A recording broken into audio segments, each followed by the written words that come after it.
Good evening, everyone. I'm Emily Parsons, Deputy Director and Curator for the American Revolution Institute of the Society of the Cincinnati, and I'm delighted to welcome you tonight to our virtual authors talk.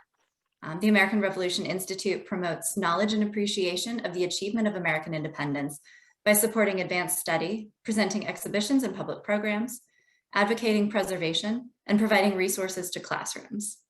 Since 1938, the Society of the Cincinnati has done this work from its headquarters, Anderson House, a National Historic Landmark finished in 1905 as the winter residence of Lars and Isabel Anderson in Washington, D.C.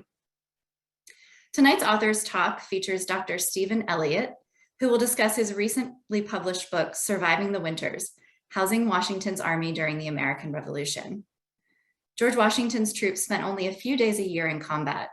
The rest of the time, especially in the winter months, they were engaged in a different sort of battle against the elements, unfriendly terrain, disease, and hunger.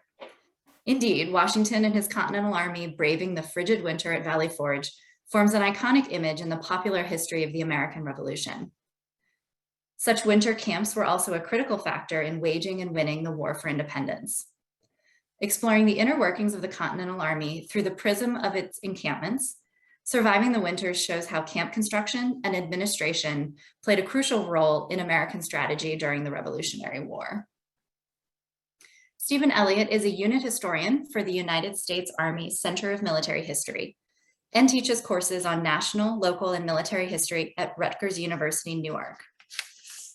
Elliott holds a PhD in history from Temple University.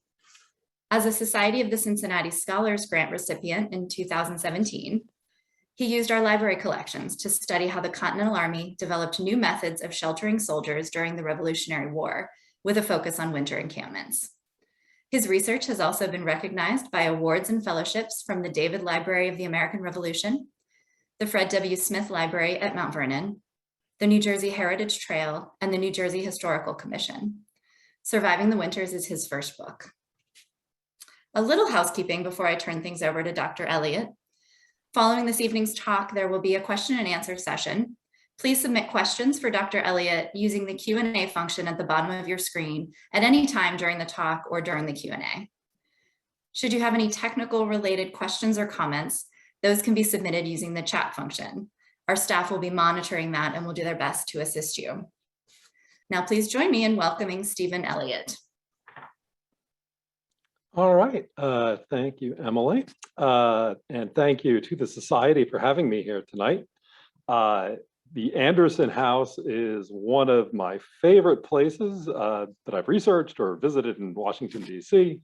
And it's unfortunate, but necessary given the circumstances that we can't all be there in person.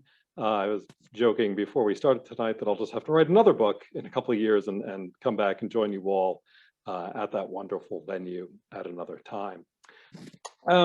As Emily mentioned, I've just written a book called Surviving the Winters, Housing Washington's Army During the Revolution. And I'm going to be talking tonight about some important aspects of that research. And hopefully, by the end of the night, convince you all that housing or shelter or encampments are a underappreciated and important factor in understanding how the colony has achieved their independence. So my talk tonight is entitled 3 Winters and the Winning of Independence. And those 3 winters, symbolized by the images I've got here on my slide, include the famous Washington crossing of the Delaware and the Trenton and Princeton campaign in 1776 and early 77. One that I'm guessing most of you folks in attendance are somewhat familiar with. Then comes the Valley Forge winter of 1777-78. And you can see Washington and his men trudging through the snow into their camp for that winter. Again, a sort of moment in the history of the American Revolution that I'm presuming most of you are familiar with. And then last but not least is the 1778-79 Middlebrook winter, which is decidedly less known than those previous 2. So much so that in kind of doing a Google image search for Washington and the Middlebrook winter, there's no epic paintings of kind of grand moments in American history. So I had to substitute just sort of a generic soldiers at a winter camp painting, not specifically from Middlebrook, which should give you some indication of how much less well known that winter is than the previous two. But my aim tonight is to kind of take you through these three campaigns, two familiar, one unfamiliar, with a special focus on this sort of subtopic or lens of military housing and shelter. And again, by the end of the night, hopefully convince you that we can get a better understanding of those events that unfolded along the Delaware in 1776-77, outside Philadelphia in late 77 and 78. And finally, when we get to the winter of 78-79, understand why that winter might merit more study and more appreciation than it's previously been given. The kind of main things we'll be focusing on as we study these three campaigns are, again, shelter.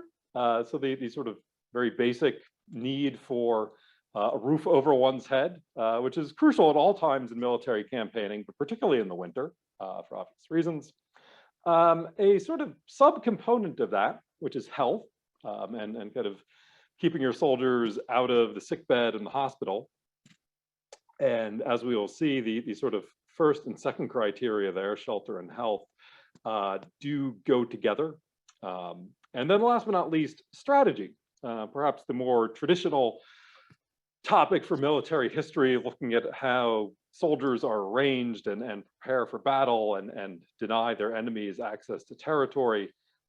Again, we'll hopefully see that this last point is to a certain extent contingent on those first two. So we'll be doing the Crossing, Valley Forge, and Middlebrook, looking at shelter, health, and strategy. So again, the primary topic here is going to be looking at housing. And that's something that for most of military history is not particularly highlighted. You can probably name a lot of books about battles and tactics and strategies, an increasing number of works about uniforms, equipment, how soldiers were fed, how they were recruited, how they were paid. But when it comes to shelter, it's usually just sort of written off as tents or barracks, and it's just sort of taken for granted that armies had shelter and they knew what they were doing with that, and it's not in need of further remark. When we talk about winter encampments or winter quarters, this is another topic that we rarely see covered in other aspects of military history. One would be hard pressed to say, name a winter quarters of the Civil War or a winter quarters of the War of 1812. Yet for the Revolutionary War, that's a bit different. Valley Forge is probably the most famous winter quarters in all of military history. So much so that it continues to get mentioned in modern day US college history textbooks. I've got a couple of quotes on my slide here from two of the more popular ones, Give Me Liberty by Eric Foner, and The American Yawp, which is an online open source textbook. And these two quotes kind of give the gist of what happened at Valley Forge and what I think if you mention that name to most people, that they sort of remember of that winter. So we learn that the weather was bad, soldiers suffered through brutal conditions, there was a lot of hunger, again, there was a lot of exposure, and a lot of men died despite the fact that there was no combat. American Yawp gives about 2,500 as the death toll there. And we've probably seen a lot of images like this one on the left, depicting soldiers in these sort of uncomfortable, snowy conditions, waiting for their next meal. Hunger is always very present in the Valley Forge narrative. And again, that's sort of how we've understood that winter. And this stands out because we don't really talk about a lot of winter encampments for other wars, but Valley Forge kind of stands out. To a slightly lesser extent, Morristown as well. And I used to work at the Morristown National Park in New Jersey. which is sometimes referred to as the winter that was worse than Valley Forge. So Revolution's winter camps stand out more so than other conflicts, and why that was is something I'll be touching on tonight. So while these might seem remote and kind of a very specific topic, it's also important to point out that soldiers throughout history have dealt with housing problems, and in particular, issues getting good quarters when it comes to winter. And that was highlighted right here in Washington, D.C. last year when the National Guard was deployed to secure the Capitol last January. And we saw photos like this one on the right-hand side of my slide, showing troops camped out in a parking garage because there have not been proper arrangements made for their quarters. So even though a lot of this, again, might seem very remote, even 250 years later, we've got American soldiers struggling to find housing in the winter. So hopefully some of that will ring true as we go forward this evening. So I'm going to start out with a little bit of background.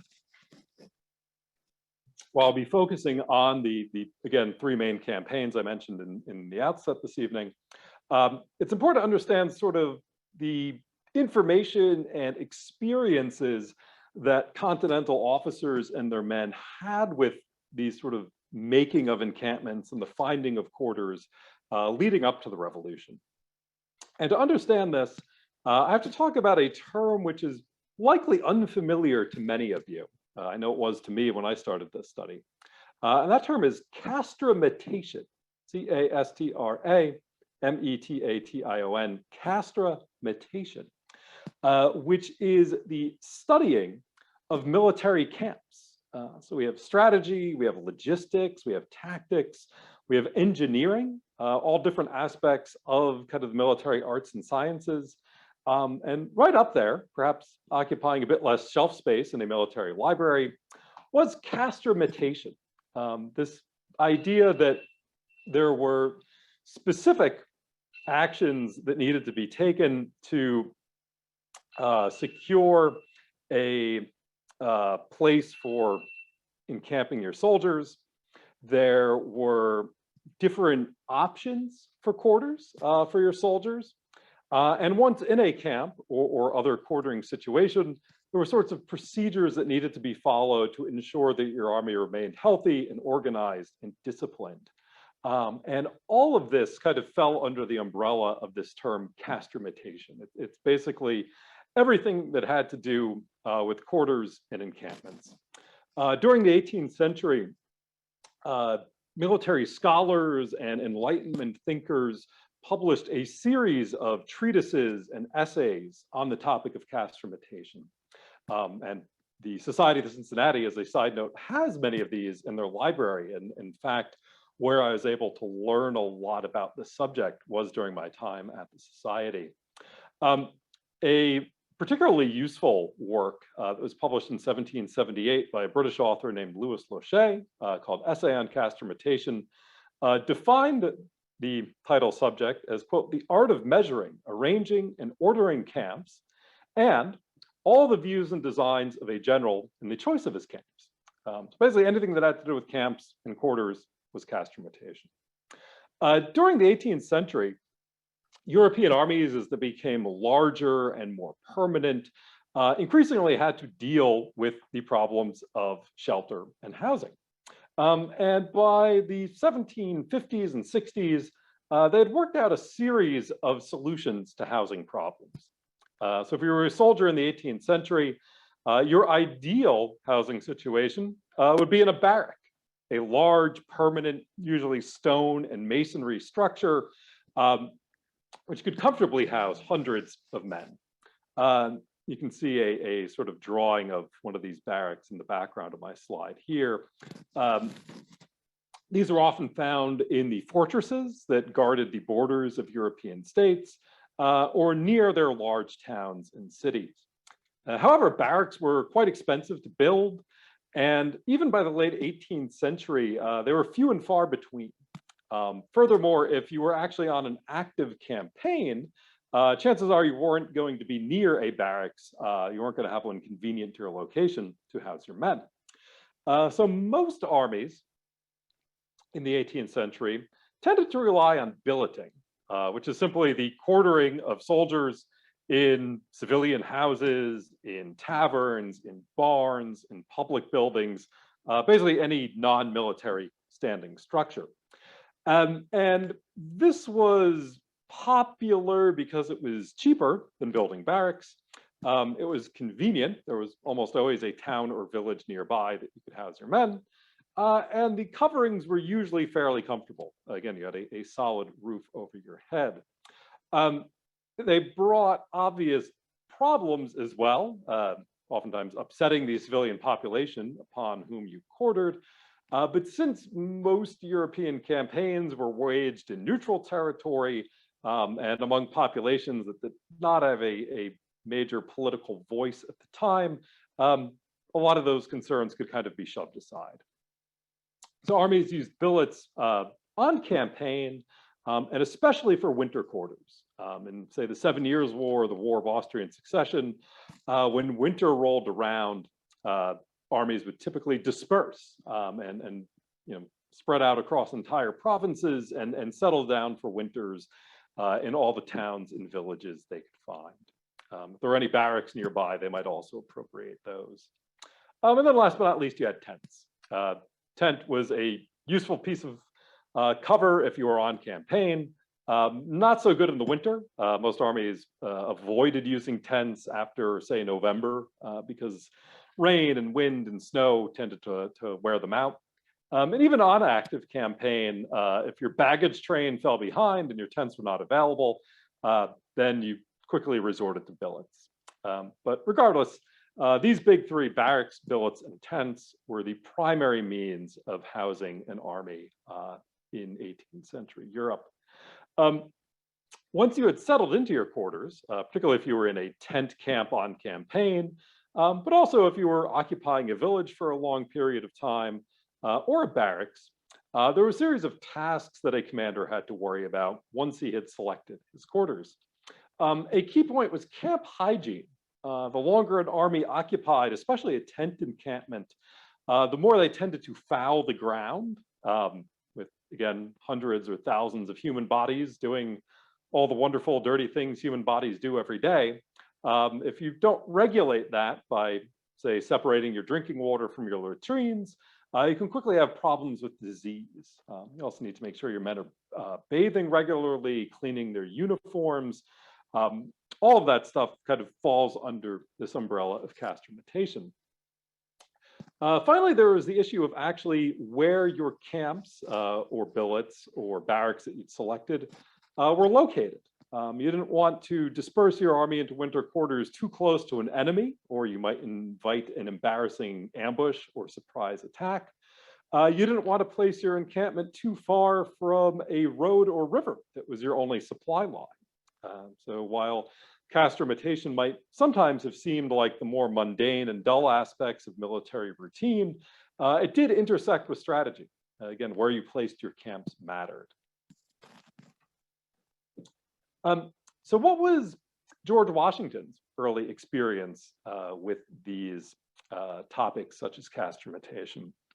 Well, as we probably know, Washington gained experience during the French and Indian War, North American component of the 7 Years' War, famously on his kind of accompanying of Braddock's march towards Fort Duquesne, and then later on serving in the Virginia Regiment, the Forbes expedition, and guarding various frontier forts.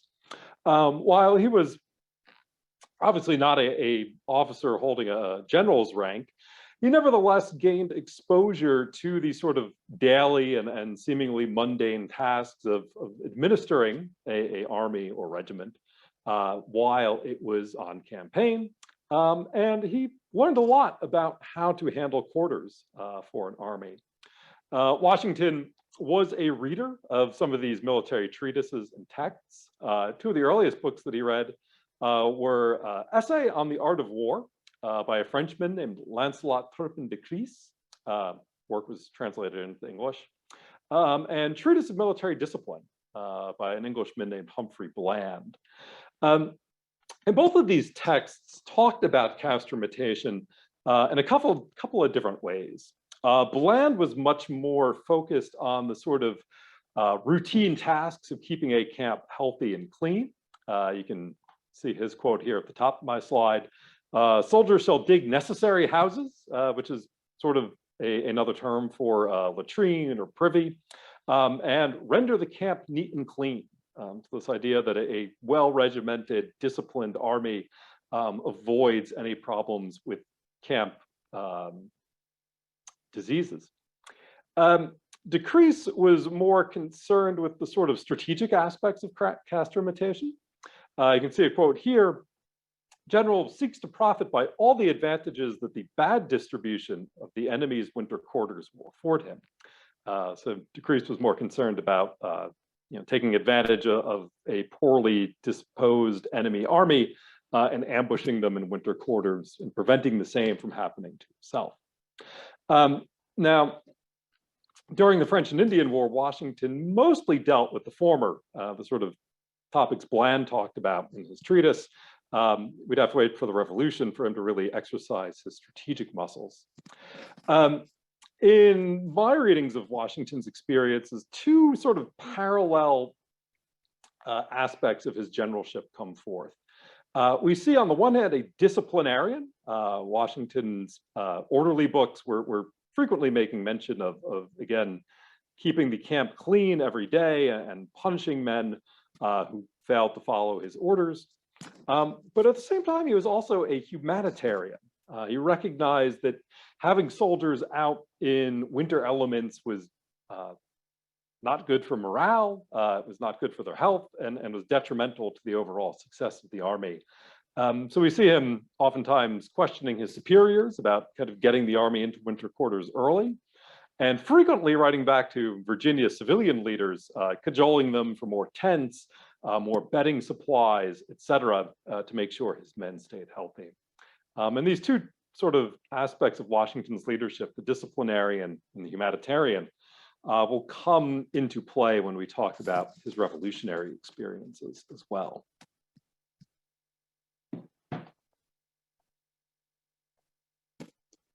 So that brings us to the Revolutionary War. The first campaign I'm going to talk about is the lead up to Washington crossing the Delaware that Christmas night and early Boxing Day morning in 1776. But to understand kind of how the army got there, we need to talk about the New York campaign that unfolded in the summer and fall of 1776.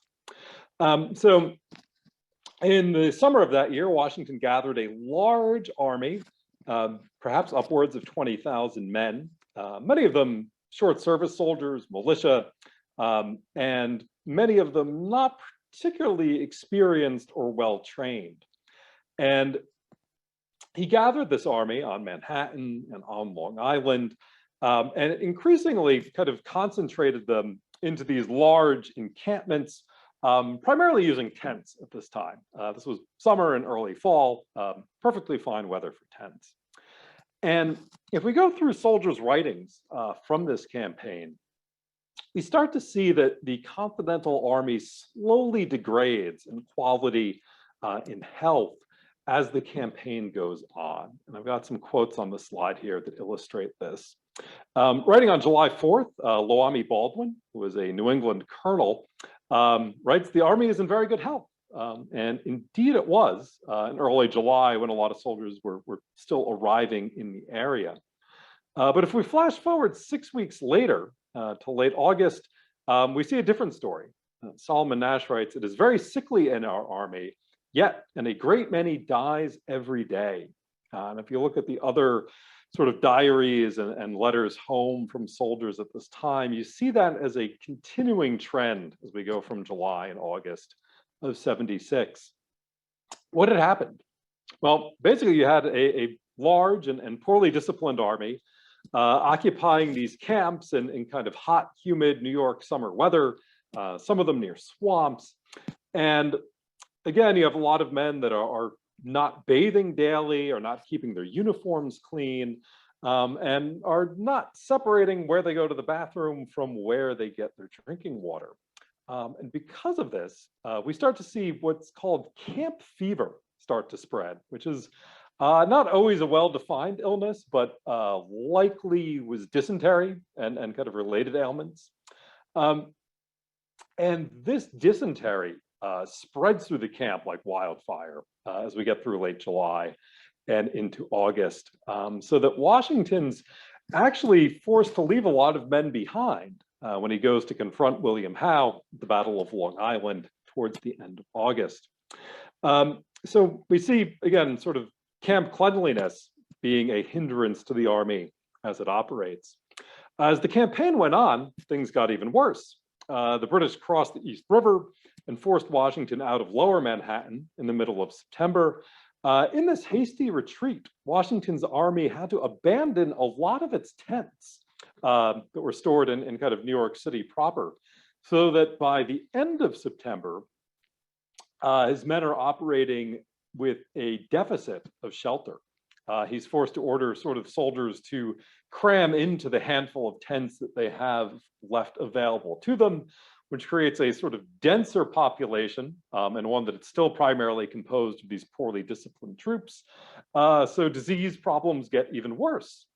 As the weather gets worse, you have instances of soldiers who are issued boards, which were intended to be sort of flooring for their tents to keep them off the muddy ground. And they start to lean them on the sides of their tents to keep the wind out. Perhaps a understandable solution as kind of summer turns to fall in the New York area, but one that left a lot of Washington soldiers kind of sleeping on muddy ground in these kind of densely inhabited and dirty camps, which further compounded the disease problem. You can see Washington's quote here from September 20, complaining that newly arrived recruits were ignorant of military life, particularly in lodging. They quickly fall ill, homesick, and undisciplined. So again, an army with a lot of militiamen that were used to basically serving in their hometowns, now forced to kind of go off and march in the field and increasingly exposed to the elements. This continues to undermine Washington's army as he retreats through Upper Manhattan and Westchester County in October and November. Loami Baldwin writes again on October 9th, quote, "Camp fever has weakened me considerably." So Baldwin actually caught, again, likely dysentery, and was laid up for a good 4 or 5 weeks. In his letters home to his wife, he just kind of talks about how he's consistently getting weaker and how exhausted he is from this campaign. And then to make matters worse, the British start to cross the Hudson in the middle of November and drive across New Jersey. And by this point, Washington's army has had to abandon most of its towns, most of its tents, and a lot of men are sleeping every night in the open. Baldwin writes on November 15th, "I lodge only in a common tent, other times on a bare floor or on the soft side of a board without a blanket. Thus a soldier lives sometimes better, but never worse."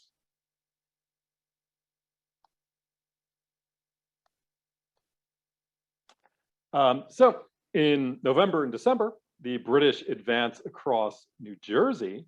And one of the things that kind of researching this I've come to realize is that that New Jersey campaign in November and December of '76 is something of a struggle for quarters.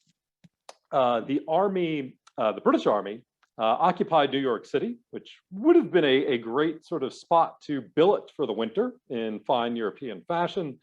But a fire breaks out in New York shortly after they capture the city and destroys a lot of the housing that would have been available to them. So for William Howe, kind of moving into New Jersey, seizing the barracks and villages to billet his troops throughout that state was a smart move. And again, one that he undertakes in November of that year.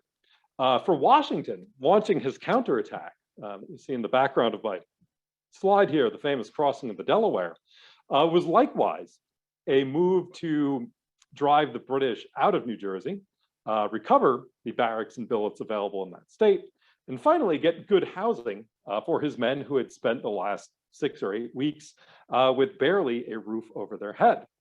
When we look at the specific action at Trenton on December 26th, this isolated Hessian brigade that has been essentially occupying Trenton as winter quarters, we kind of get called back to Washington's reading of Turpin Decrease.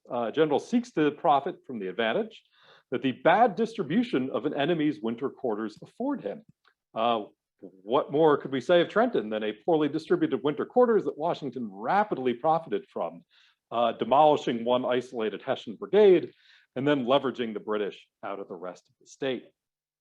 If we look at the quotes from these soldiers during this campaign, we again see that housing weighed heavily on their mind. Again, mid-December, as they're retreating through New Jersey into Pennsylvania, Joseph White writes that he's exposed to cold and rain day and night. James McMichael, in between the Battle of Trenton and Battle of Princeton, December 29th, complains no tents and no houses to lodge in. As Washington's army marches north from Trenton north from Princeton, January 5th, John Chilton writes that he'd spent 4 or 5 days on the side of a mountain without tents, ground covered in snow. So when Washington's army finally reaches Morristown on January 6th, the general, as we see from his quote here, resolves to put the troops under the best cover that he can, which essentially means billeting them in Morristown and other North Jersey towns. And that is where his army would spend the rest of the winter. James McMichael happily writes on January 7th that he secured good quarters in Morristown, where he lived happily with very agreeable people. I'm not sure if the family he was living with would have necessarily agreed. A few weeks later, he gets shifted from Morristown to nearby Chatham, where again, McMichael has very agreeable quarters. So we see the outcome of this Trenton and Princeton campaign being Washington's ability to seize good quarters and deny them to his enemy at a time when he desperately needed them. In the spring of 1777, Washington endeavors to rebuild his army. And sometimes the spring of 77, historians talk about a Morristown encampment that winter and spring. That's a bit of a misnomer. Washington's army was really spread out in billets stretching from Trenton and Princeton all the way up to Peekskill, New York. So most of the soldiers that winter weren't encamped at all. They were just sort of bunking with New Jersey civilians. During that winter, Washington again successfully keeps the British out of most of New Jersey, hemming them into the kind of burnt out ruins of New York City and a very tensely packed camp in the New Brunswick area along the Raritan River.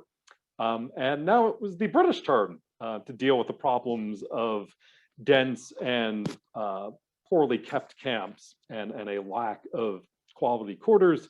A British officer writes that spring that he was obliged to lay upon the floor in the same room with many other men for want of quarters.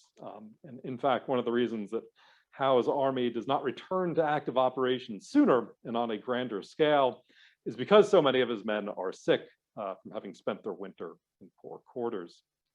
So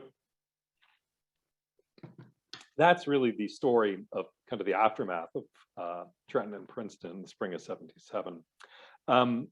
As we move forward, Washington would build a new army. His previous force that had kind of crossed the Delaware and fought those battles had dwindled to about 3,000 men by March due to expiring enlistments. But luckily, Congress had changed the recruitment laws to permit 3-year or longer enlistments. It meant that Washington would have a much larger, much more permanent army the following winter, and one that would need a much bigger sort of solution to the housing problem. And in the interest of time, I will move forward and talk about that now.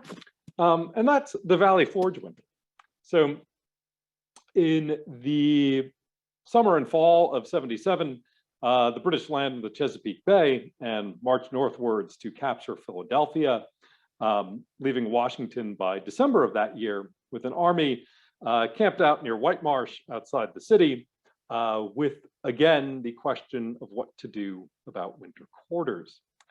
His army is quite different than previous years. It's not just going to sort of dissolve and kind of wait to be re-recruited come spring, because again, he now has long service soldiers who are serving out those 3-year enlistments. He's got a much larger army A recent study shows that he may have had as many as 18,000 men under arms in December of 1777.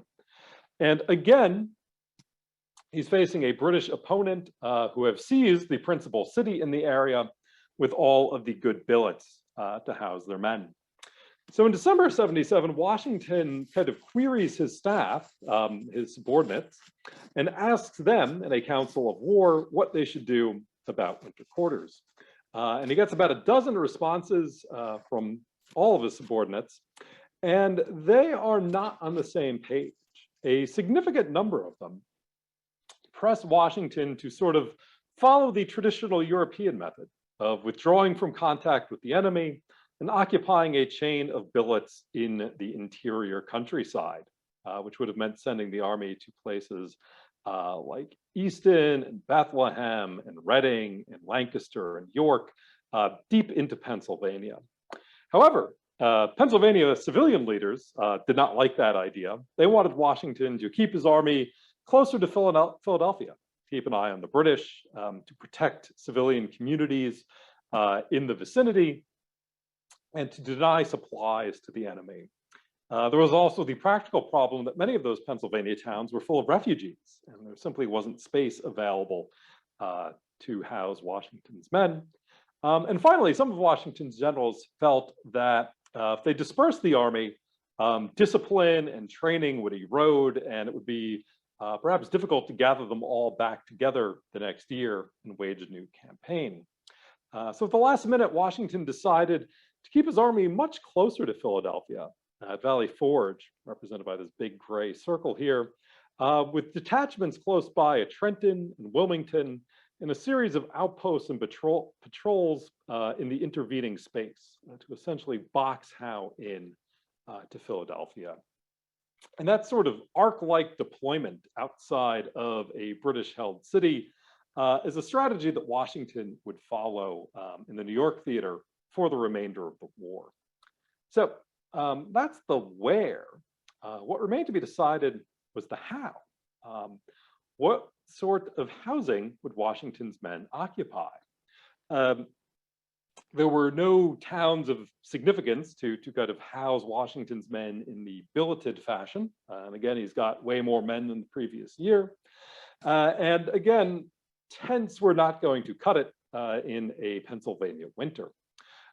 So in mid-December, Washington comes up with a novel solution. He suggests that the army create their own quarters, and they're not going to be tents. They're not going to be barracks, which are larger and more permanent. They're going to be log huts.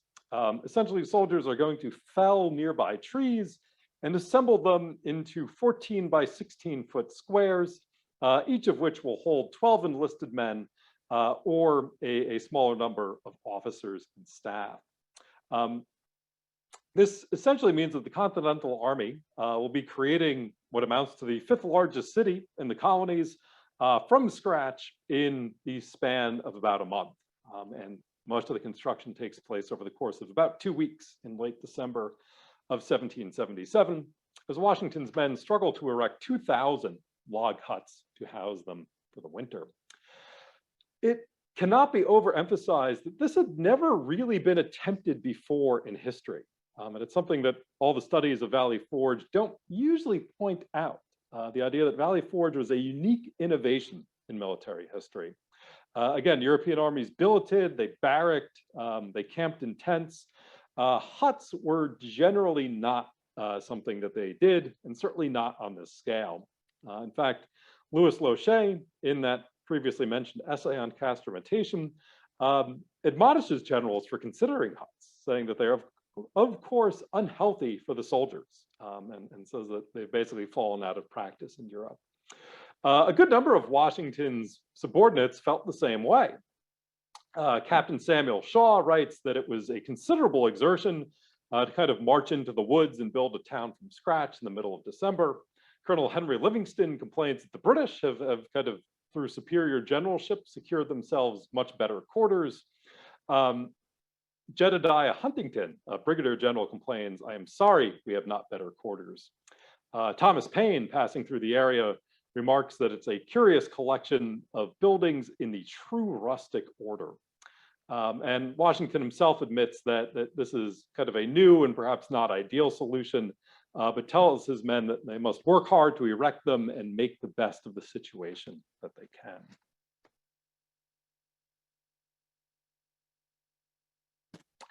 So how were the huts as quarters? Well, they had several advantages to kind of other options. They provided more compact quarters than billets, meaning you could kind of keep the army together, instill discipline, and eventually train your soldiers when better weather arrived. And of course, we know Valley Forge is where Baron von Steuben arrived to instill a new training program. Much easier to do that with most of the army in one spot rather than spread throughout Pennsylvania. Brought fewer civilian disruptions. So civilians in New Jersey had not been happy about hosting the Continental Army for 4 or 5 months in the spring of '77. And you can imagine Pennsylvanians would have felt the same way if Washington had billeted there. And of course, huts were warmer than tents. Modern studies with hut reproductions at Valley Forge have shown that with a fire going, you could keep a fairly comfortable 50 or 60 degree temperature during the daytime. And in general, temperatures inside were about 30 or 40 degrees warmer than outside if you did everything correctly. So perhaps cramped quarters, but not the worst. However, they brought several disadvantages as well. Because the decision had been made to hut so late in the year, there were insufficient tools available to build the huts. One soldier writes that his mess of 12 men that were to share a hut had but one axe between them, and they took turns swinging it. So huts took a while to build, more than they should have, and were not particularly built in a uniform fashion. Archaeological studies have shown that the Valley Forge huts were sort of built to various dimensions and on different axes and placements in a way that was not particularly uniform. There'd been no provision made for roofs, so most soldiers just resorted to sod, that is kind of just draping kind of the turf over a few boards, which led to very leaky situations once the rain arrived. And Valley Forge, despite the popular mythology, was a much rainier winter than it was a snowy winter, and that led to a lot of leaky and sodden huts by spring. A lot of men sunk their huts into the ground for warmth, which again led to flooding problems when spring arrived. And a lot of them were built at the base of hills, which made for poor drainage. When the snow melted, it kind of flooded the huts. So there were, again, some advantages, some disadvantages. One soldier writes in January that they'd gotten to their huts where they were very comfortable. But again, as wetter weather arrived later in the winter, some officers and men began to complain. Samuel Armstrong remarks that it was very bad walking in his hut due to all the rainfall that had flooded the interior. Beyond that, it's important to point out that the Army inhabited these spaces for a good 6 months. So the soldier experience was that of living in these camps. The log hut city, as it later became termed, was a mixed race environment. There were Black soldiers and Native American soldiers as well as white. And there's no indication that their quarters were segregated. So it's likely Black and white soldiers may have shared huts. There were women and children present as well, probably a few hundred camp followers and their children accompanying husbands in the field. It's unclear where they would have stayed.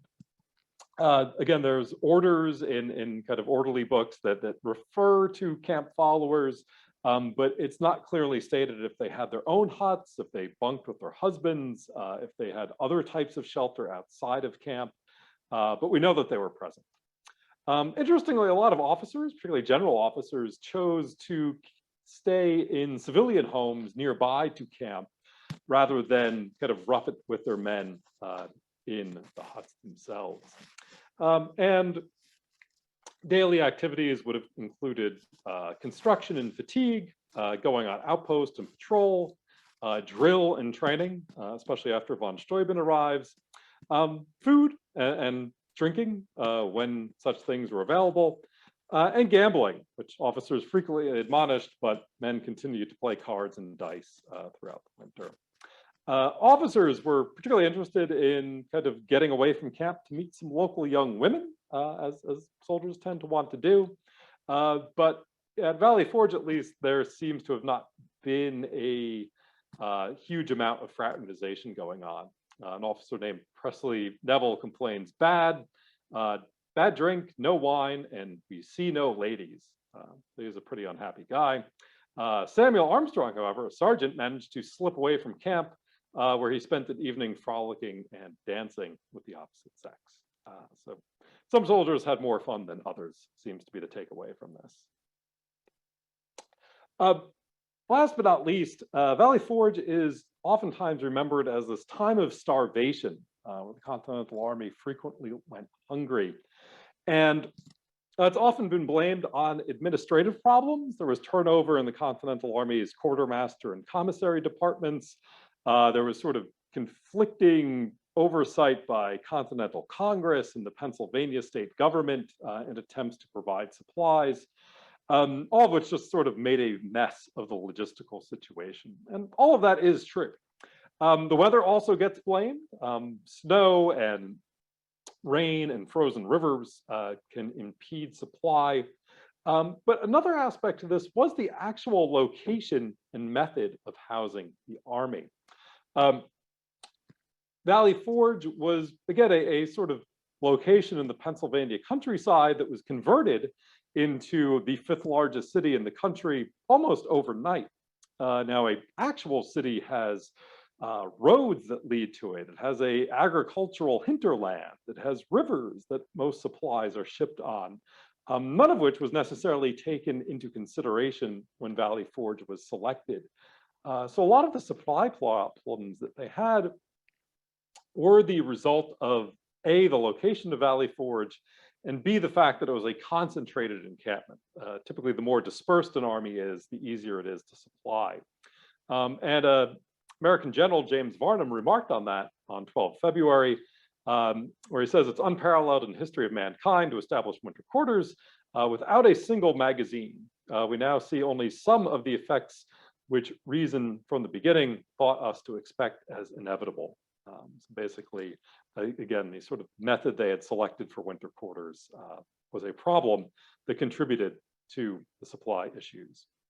Another aspect of Valley Forge is the health and sanitation issues. Valley Forge concentrated, again, up to 18,000 men in a very small area for a long duration, 6 or 7 months. The Army, again, many of them somewhat new recruits who came on board in 1777, and fairly new officers who were not as experienced in sort of maintaining camp discipline,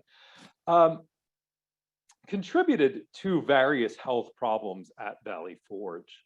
As again, you had men inhabiting their huts and increasingly just sort of relieving themselves around the corner from said huts for weeks and months on end, amidst rain and melting snow, animal carcasses as men kind of discarded bone and sinew in the corners of their huts, and throughout the encampment. By the spring, Valley Forge had basically become a trash heap. And you can see several quotes here alluding to that. D'Arsa Allen, a private who left a pension some 50 years later, still recalled the day we left our filthy huts and encamped in tents. In fact, Washington did have to order the evacuation of Valley Forge on June 8th. He writes to Nathaniel Greene, remarking on the very sickly situation of the camp and the dangers of it becoming more alarming. So what the British failed to accomplish, driving Washington from Valley Forge, their own sort of uncleanliness and poor hygiene ultimately achieved. And the sick rate of the Continental Army skyrocketed to 30% in May of 1778, almost as high as it had been in the summer of 76 when they were camped out in New York, as mentioned earlier. So overall, Valley Forge was a pioneering moment in American military history, where the Continental Army settles on this sort of large, concentrated log hut form of winter quarters. But but it was not a 100% success. And again, having to sort of evacuate the camp early with a 30% sick rate pointed to that. All the supply problems they encountered that winter pointed to that. And finally, the fact that the following winter, in late 1778, as Washington sort of put forth the question of winter quarters again, there was a large degree of hesitation towards what the Army should do. In fact, Major General Horatio Gates wrote that October that he didn't think the Army would be up to building another city in December for winter quarters as they had done in Valley Forge. And in fact, through October and early November, as Washington and his subordinates debate what to do about winter quarters, there is, again, a large-scale pushback against a return to huts. Alexander McDougall, a major general, writes in early November that, quote, Washington is at a loss as to how to dispose the Army. And it's not until sort of mid-November, amidst a lot of pressure from lower ranking officers, mostly brigadier generals, that convince Washington that they can sort of get it right if given a second chance to sort of put the Army into huts. And on November 25th of that year, Washington writes to Israel Putnam, saying that he hopes the Army will in the future hut itself in the manner as at Valley Forge whenever they go into winter quarters. So from late 1778 onwards, Washington decided that this is going to be the method. They just have to make improvements on what they did at Valley Forge. The first improvement they need to make is sort of locating the winter encampment in a place that can be more easily supplied. And throughout October and November, there's a sort of parallel debate over where to winter the Army.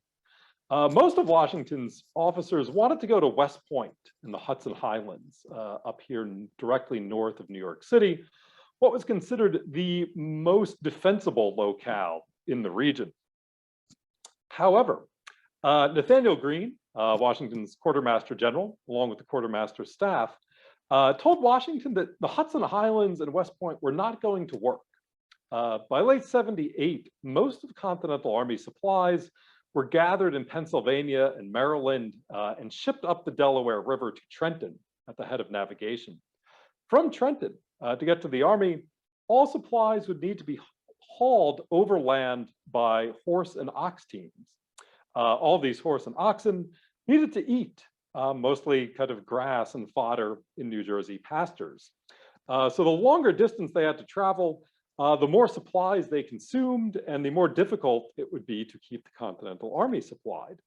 So out of all the locations suggested, Greene presses Washington to winter the bulk of the Army at Middlebrook along the Raritan River, only 25 miles from Trenton, which basically cut the distance that supplies needed to be hauled by 100 or even 200% from suggestions of wintering the Army up in the Highlands or even Connecticut.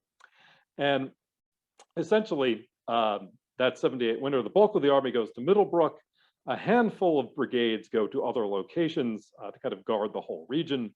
All of them, however, winter in huts. And during the winter, Washington makes a series of orders that improve how the Army makes its quarters.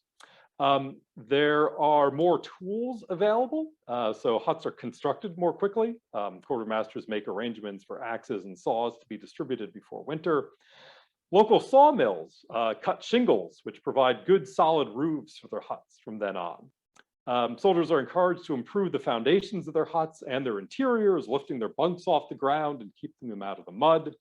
Huts are uniformly built on top of hills with drainage ditches to carry floods away from their quarters.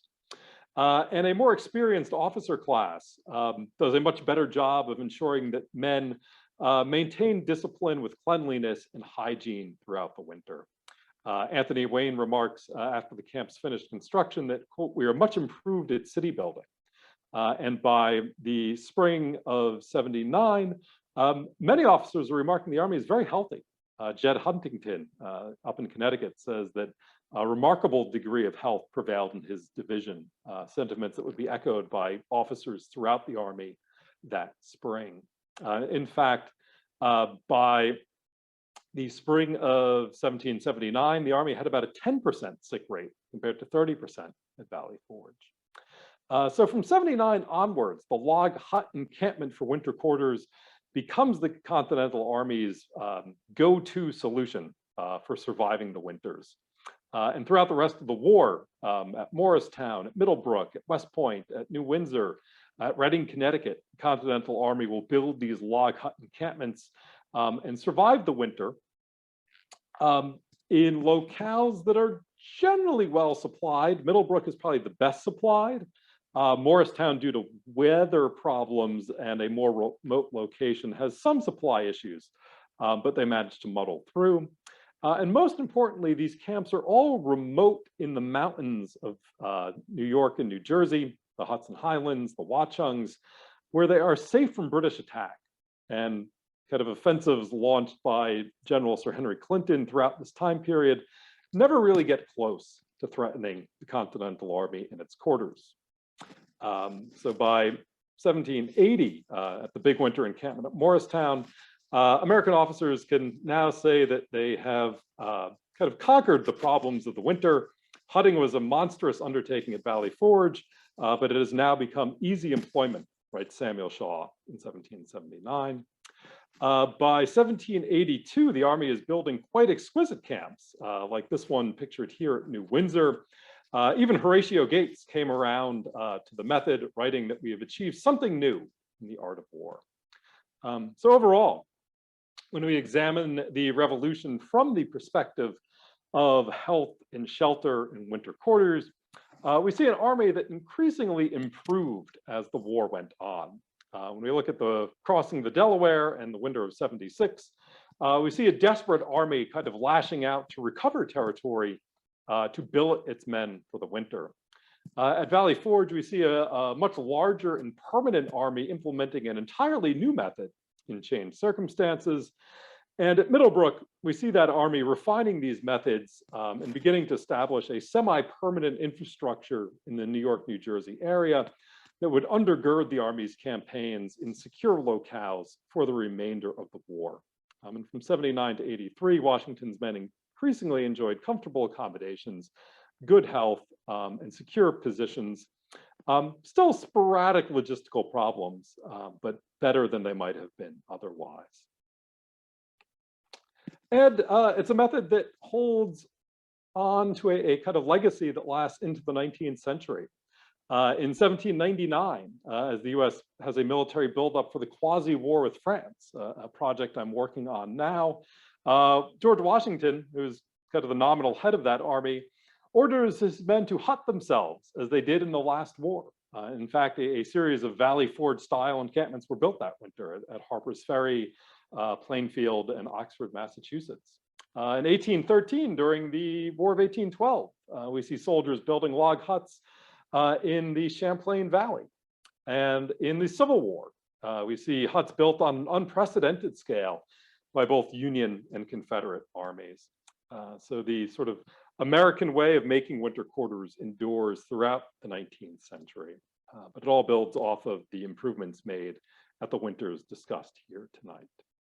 So that's all I have for me. Again, my book, Surviving the Winters, is available now on Amazon. You can also go directly to University of Oklahoma Press website, where it is being offered at a 40% discount for the holidays. So be sure to take advantage of that. If you're interested in hearing more from me, you can follow me on Instagram at East Jersey Steve, Twitter at East Jersey Steve, or LinkedIn at Dr. Steven Elliott. Thank you, everybody. That is my presentation. Thank you so much, Stephen. That was really interesting. We do have some questions already submitted by our audience, and I'm sure they'll continue to roll in as we go through Q&A. So let's get going. First, can you just tell us how you became interested in this topic and what led you to write this book?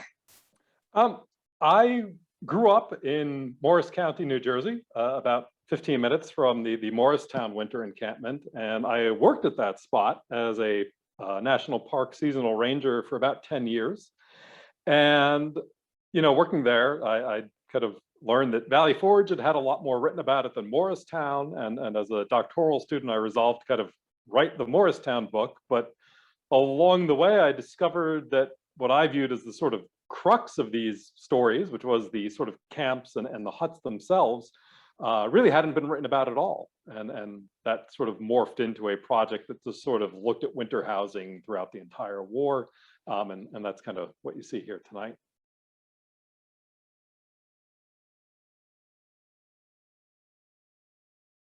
You mentioned a little bit about your research in our library.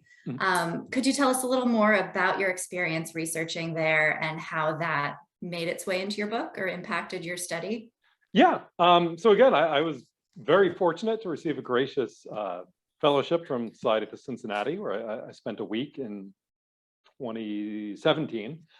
And I found a lot of stuff, but again, perhaps the most unique and useful to my project was the Society's collection of these 18th century military texts and treatises, all original leather-bound 250-year-old texts that I was quite fortunately allowed to handle very carefully and just read through what all these European thinkers were saying about housing armies. A lot of it was in French, which I could read enough to understand what was going on. They were all illustrated, so they're just these sort of beautiful color plates of camp diagrams and recommendations on how to dispose an army. And all of that kind of made its way into the first chapter of my book and the beginning of my presentation tonight. Wonderful. Well, we hope you'll make your way back as well and continue. I was already there like 3 days after you reopened in July, and work permitting, I'll be back there as much as I can in the spring. Hooray, good.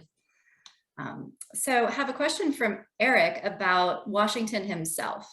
What health habits and protections did he himself hold dear or undergo specifically to keep the commander-in-chief kind of intact through these 8 long years of war? Oh, that's a really interesting question. I was so kind of keyed in on just sort of what the Army as a whole was doing. I admittedly didn't spend a whole lot of time on personalities. So, the big thing that comes with Washington is that he's frequently staying near the camps, but in kind of private civilian homes that he's rented, be it the Ford Mansion at Morristown or the Potts House at Valley Forge. So, he's got a bit more of a solid roof over his head, as most commanders would in those situations. But there is, an instance in March of '77 when the Army's at Morristown where he does fall ill with a pretty serious illness that the Army, was afraid they might lose him for a point, and he was kind of confined to bed rest. But yeah, sort of Washington's personal health habits would be an interesting topic. I'm afraid I haven't researched that as much as I could, though. Sure, understandable. We have several questions more about general logistics in camp. Sure. One of them related to hospitals. Would there have been spaces carved out in camps to treat soldiers? Were those different kinds of structures located elsewhere? Yeah. So at Valley Forge, initially, and this is sort of something that most armies at the time would have done, sort of nearby towns would have been a place you would send soldiers. You'd establish a hospital in a large public building in a nearby village. At Valley Forge, though, that would have meant sending guys all the way out to Reading or Lancaster, which was quite a ways away, and these towns were already filled up with refugees and sick soldiers from earlier in the campaign. So Washington ordered kind of separate hospital huts built nearby to the brigades camped at Valley Forge itself, which really was another sort of innovation. When you get to the sort of Middlebrook and Morristown winters, presumably the same sort of thing, though there are also less sort of jam-packed towns nearby, so you could send soldiers there. When the Army goes to Morristown in '79, these sort of remains of the previous camp at Middlebrook. Those sort of abandoned huts were used as potential hospital huts. And once they get up to West Point after 1780, where the Army spends a lot of time and is fairly stationary, there's a lot of infrastructure built up there to kind of separate sick soldiers.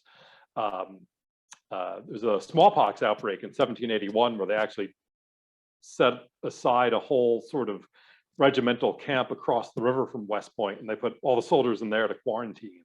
So a sort of Rev War instance of social distancing like we're all so familiar with now. Sure. We have another question about winter clothing. What were the soldiers issued, if anything, specific to their winter circumstances in camp? Were there shortages, and were there any specific types of clothing issued for specific purposes out on patrol or elsewhere? Yeah, that's a great question.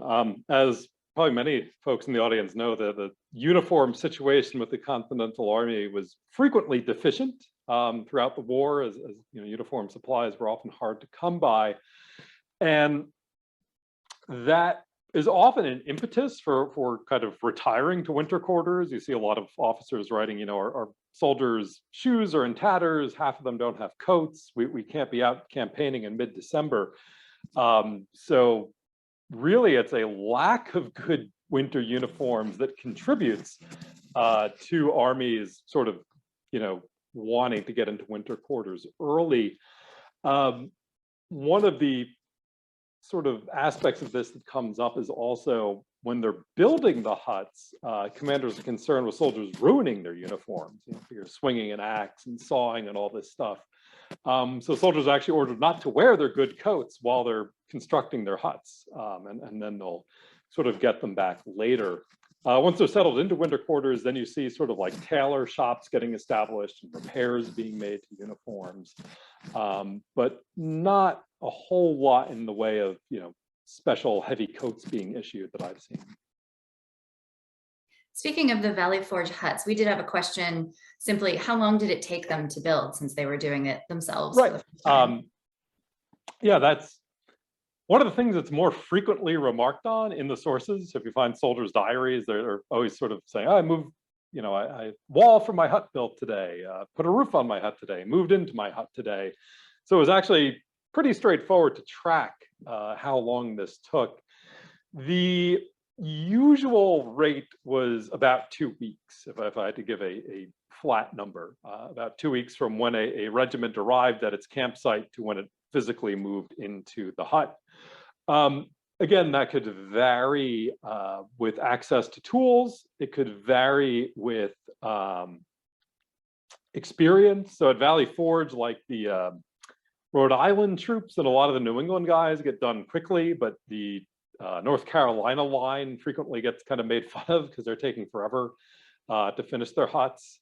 And it also depends if you're an enlisted man or an officer. As the war went on, officers were supposed to sort of wait until their men had huts finished before they started theirs. So if you were, say, a captain, you might not be into a hut until mid or late January, whereas privates were probably in by the end of December. Really interesting. I think the last logistical question, call it that I have is about cooking and baking in camp. Were the soldiers doing that themselves or others participating? What kind of stoves or equipment did they have? And what was the availability of things like flour? Yeah, that's another great question that I didn't get into as much in my book, the actual sort of intricacies of cooking. Certainly every hut has a sort of open hearth in it that could have been used for heating materials.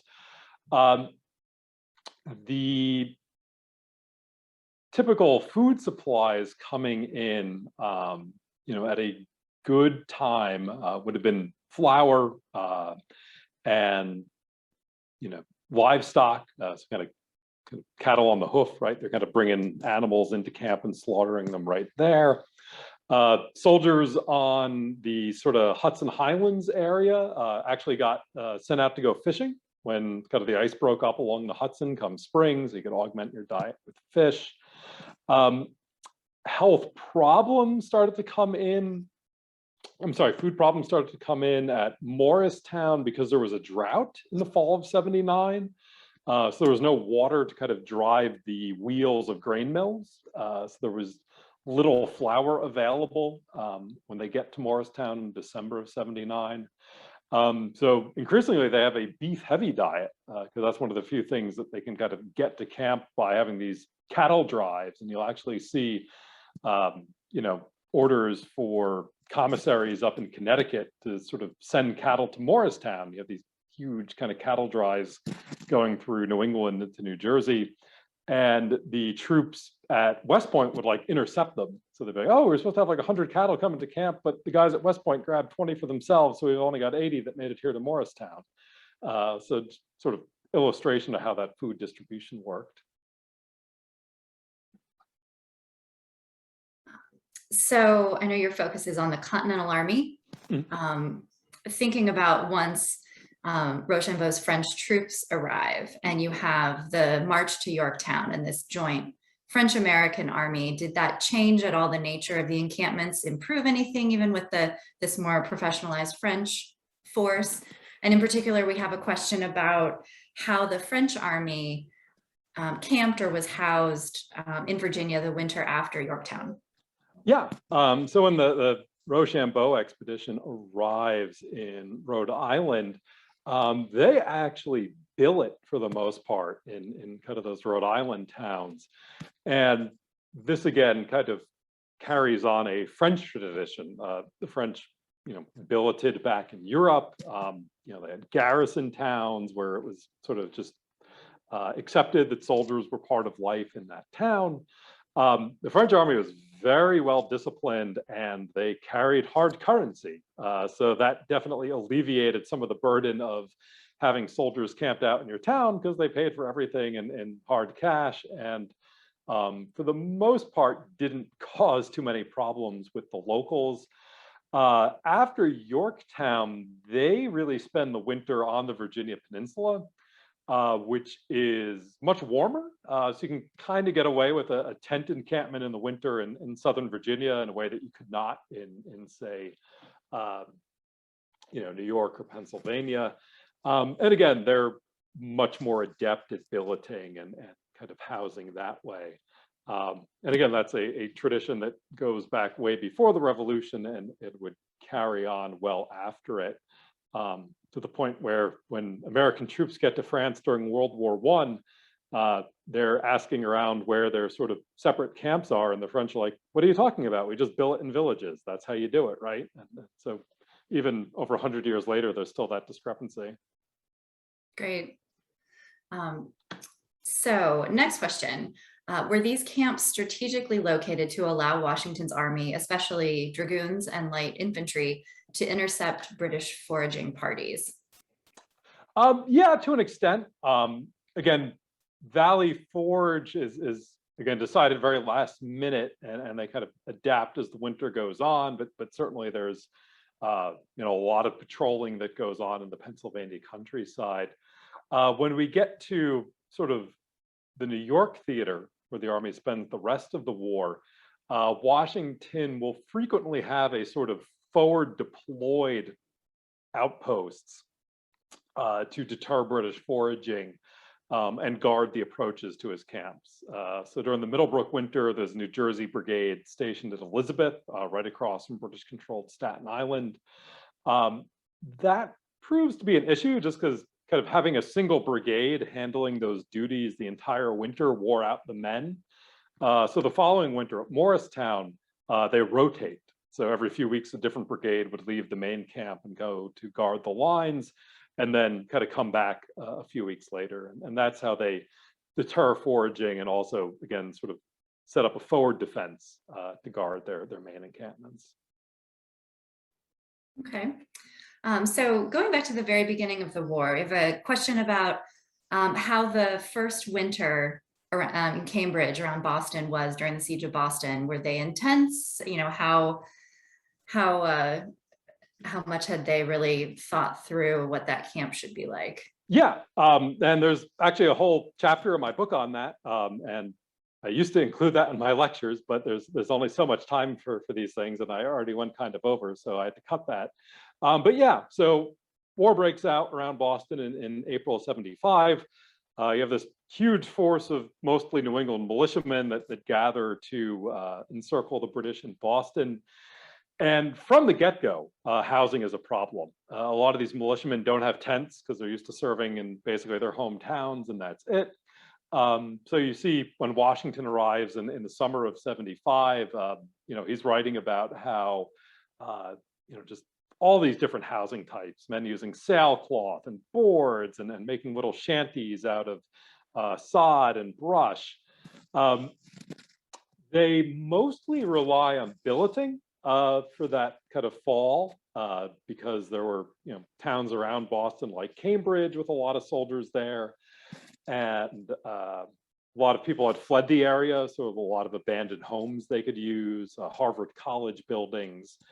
When winter approached, Washington actually ordered the construction of barracks, actual permanent structures that were supposed to house 100 men each. And these proved to be so large, so resource intensive, that they took the entire winter to build. Basically, the British were evacuating Boston before most of them were finished. So the first winter is an interesting story, and they encountered a lot of the same problems I talk about later. There just wasn't enough time to go into in depth tonight. For sure, that's always a problem with these presentations. Returning to Valley Forge and the iconic stories that come out of that in American popular culture, you have General Steuben and his drilling of the troops and his blue book for soldiers. What really was his role looking back on it, particularly in terms of hygiene and disease and the care of soldiers in camp? How impactful was his kind of new regimen for the Continental Army? And one last sort of iconic Valley Forge question as well. How severe was that winter, and how accurate are those paintings and portrayals that we all sort of grew up seeing of knee-deep snow and very cold temperatures? Yeah, so when I started researching, I kind of almost started with the von Steuben papers, which are all microfilmed, and really went through those pretty hard. And with the sort of major encampment stuff like the huts and how they were built, he doesn't really have a lot to do with that. That was more Washington, and especially Nathaniel Greene, where von Steuben really shines through. And you mentioned this, Amy, in the question. The sort of disciplining of the troops, the instilling of a sort of sense of responsibility among the officers, and kind of encouraging them to be present and very hands-on with their men. All of that seems to have contributed to the improvements in health and hygiene. The Blue Book does include a section on tent encampments, and things about just sort of laying them out in neat and orderly rows, and kind of everyone's responsibilities in setting up a camp. And it seems like that was basically just imported to winter camps, right? Said, well, we're doing it with huts, but everything else sort of applies in terms of arrangements and responsibilities. And the Blue Book itself was kind of fully published and approved as the Army was wrapping up that Middlebrook winter. So that again sort of ties a bow on the idea of Middlebrook being where the Army achieves full maturity in all of these matters. As for the winter at Valley Forge, again, it's a snowy northeast winter, but in terms of just sort of men remarking on the huge amounts of snow and cold, that's really the Morristown winter. That's where you're getting these blizzards dropping 6 feet of snow on the ground, parties of men that disappear in the snow and are presumed lost, the camp being sealed off by snowstorms because the road kind of closes the passes in the mountains. So, it was a winter, but it was not the worst winter of the war by far. And again, you have to remember these camps last 6 months, from December to June. So, think about any winter. You probably have had a few bad snowstorms where it seems really memorable, but then 3 weeks later, you've got unseasonable warmth and a lot of melted snow on the ground. And most of these winters were like that. All right, wonderful. Well, thank you again, Steven, for joining us this evening, and for everyone out there who tuned in. As you leave the webinar tonight, a survey from Google Forms will appear on your screen. Please take a few minutes to share your thoughts about tonight's program, and as well about suggestions you might have for other aspects of the Revolution and its legacy that would make interesting future programs. Your feedback is really helpful as we develop our programming calendar, which we're doing right now for next year. And we do expect to return to in-person programming at some point next year. So thank you again, Dr. Elliott, for your fascinating remarks, and all of you for attending. Good evening. Hope you all have a good start to the holiday season, and we'll see you next time.